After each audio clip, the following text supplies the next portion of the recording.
మాజీ ముఖ్యమంత్రి జగన్మోహన్ రెడ్డి గారు ఎన్డీఏ కూటమికి జై కొట్టబోతున్నారు.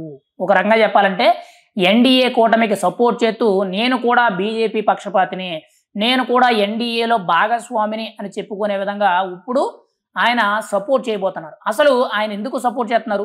అసలు అంత అవసరం ఏంటని మనం మాట్లాడుకుంటే, రీసెంట్‌గా మాజీ ఉపరాష్ట్రపతి అయిన జగదీప్ ధన్కడ్ గారు రాజీనామా చేశారు తన పదవికి. అయితే ఆ పదవిలోకి ఇప్పుడు బీజేపీ తరపున ఎన్డీఏ పక్షపాత నేతగా ఇప్పుడు సిపి రాధాకృష్ణన్ ఎవరైతే ఉన్నారో మహారాష్ట్ర గవర్నర్ గారిని ఆ పదవికి నామినేట్ చేయడం జరిగింది. అంటే ఉపరాష్ట్రపతి ఎన్నికకు ఆయన్ని ఖరారు చేయడం జరిగింది. అయితే దానికి మద్దతు తెలపాలని చెప్పి జగన్మోహన్ రెడ్డి గారికి ఉన్న రాజ్యసభ ఎంపీలు కానీ, ఇంకోవైపు లోక్సభ ఎంపీలకి మద్దతు తెలపాలని చెప్పి స్వయంగా బీజేపీ పార్టీ తరపున రక్షణ శాఖ మంత్రిగా ఉన్న రాజ్నాథ్ సింగ్ నిన్న మాజీ ముఖ్యమంత్రి జగన్మోహన్ రెడ్డి గారికి నేరుగా స్వయంగా ఫోన్ చేసి బీజేపీకి సపోర్ట్ చేయండి, ఉపరాష్ట్రపతిగా ఎన్నికైన రాధాకృష్ణన్ గారికి సపోర్ట్ చేయండి అని చెప్పి అడగడం అయితే జరిగింది. మరి జగన్మోహన్ రెడ్డి గారు మా నాయకులతో, మా కమిటీ సభ్యులతో మాట్లాడి నిర్ణయం చెప్తామని చెప్పి చెప్పడం అయితే జరిగింది.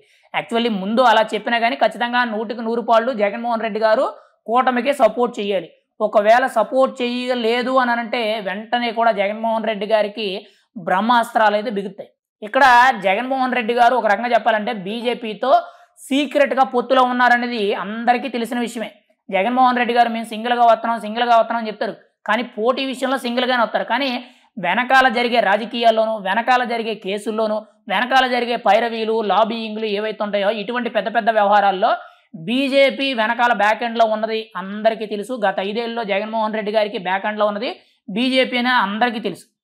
అది అందరికీ వాస్తవం. అందుకే బీజేపీ వాళ్ళని అంత సాహసంగా మోడీ గారిని కానీ, అమిత్ షా గారిని కానీ ఎప్పుడు కూడా జగన్మోహన్ రెడ్డి గారు విమర్శించే స్థాయి రాదు, విమర్శించరు. అంత రిస్క్ అయితే తీసుకోరు. ఎందుకనంటే జగన్మోహన్ రెడ్డి గారి జుట్టు అనేది బీజేపీ వాళ్ళ చేతిలో ఉంది. బాబాయ్ గొడ్డల కత్తే కానీ, రీసెంట్గా వచ్చిన లిక్కర్ కేసే కానీ, గత 5 ఏళ్ళలో జరిగిన తప్పులే కానీ, అంతకుముందు దాదాపుగా 1,00,000 కోట్ల వరకు అవినీతి చేశారని చెప్పి 33, 32 ఛార్జ్ షీట్లో సిబిఐ, ఈడీ కేసులు ఏవైతే ఉన్నాయో, 16 నెలలు జైల్లో ఉన్నాయో ఏవైతే ఉన్నాయో వీటన్నిటికీ సంబంధించి జగన్మోహన్ రెడ్డి గారికి ఇప్పుడు బెయిల్ క్యాన్సిల్ అయితే ఇప్పటికే జైలుకి వెళ్ళే పరిస్థితి ఉంది. మరి ఆ పరిస్థితి రావాలంటే జగన్మోహన్ రెడ్డి గారు బీజేపీకి వ్యతిరేకంగా చెప్పకూడదు, వ్యతిరేకంగా మాట్లాడకూడదు, వ్యతిరేకంగా సపోర్ట్ చేయకూడదు. కాబట్టి జగన్మోహన్ రెడ్డి గారు సీక్రెట్గా బీజేపీతో పొత్తులో ఉన్నారు. అది అందరికీ తెలిసిన వాస్తవమే. ఇప్పుడు ఉపరాష్ట్రపతి అభ్యర్థిగా రాధాకృష్ణన్ గారికి సపోర్ట్ చేయడానికి రాజ్యసభ ఎంపీలు ఒక 7, లోక్సభ ఎంపీలు ఒక 5, మొత్తం 12 మంది కూడా బీజేపీకి సపోర్ట్ చేయాలి, కూటమికి సపోర్ట్ చేయాలని చెప్పి రాజ్నాథ్ సింగ్ గారు అడగడం జరిగింది. ఈయన ఆలోచించి నిర్ణయం చెప్తామని చెప్పి చెప్పడం అయితే జరిగింది. రేపు 21వ తారీఖున వీటికి సంబంధించిన అంటే ఉపరాష్ట్రపతి ఎన్నికకు సంబంధించిన నామినేషన్లు అయితే వేయబోతున్నారు.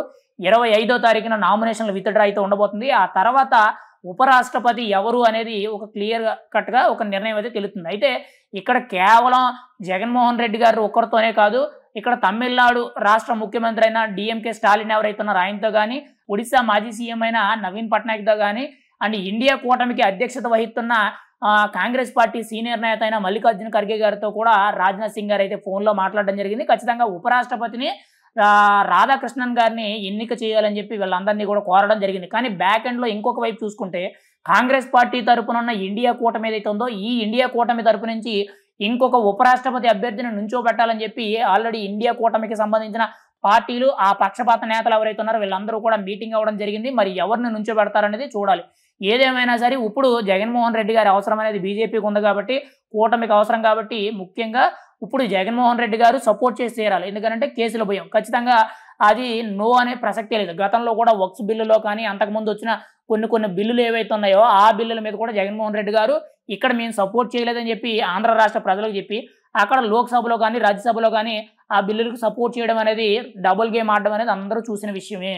ఇప్పుడేమీ కొత్తమే కాదు. ఇప్పుడు ఉపరాష్ట్రపతి ఎన్నికకు సంబంధించిన నామినేషన్లో కూడా జగన్మోహన్ రెడ్డి గారు ఖచ్చితంగా 100కి 100 పాళ్ళు సపోర్ట్ చేసే అవకాశాలు అయితే కనబడుతున్నాయి. ఏది ఏమైనా సరే ఎన్డీఏ కూటమికి అంటే బీజేపీకి ఇక్కడ ఆంధ్రప్రదేశ్లో కూటమి తరపు నుంచి మేము కూడా సపోర్ట్ చేస్తాము, రాధాకృష్ణన్ గారిని ఉపరాష్ట్రపతి చేస్తామని చెప్పి జగన్మోహన్ రెడ్డి గారు 99% ఒప్పుకున్నట్లు అని చెప్పి మనం అయితే చెప్పుకోవచ్చు.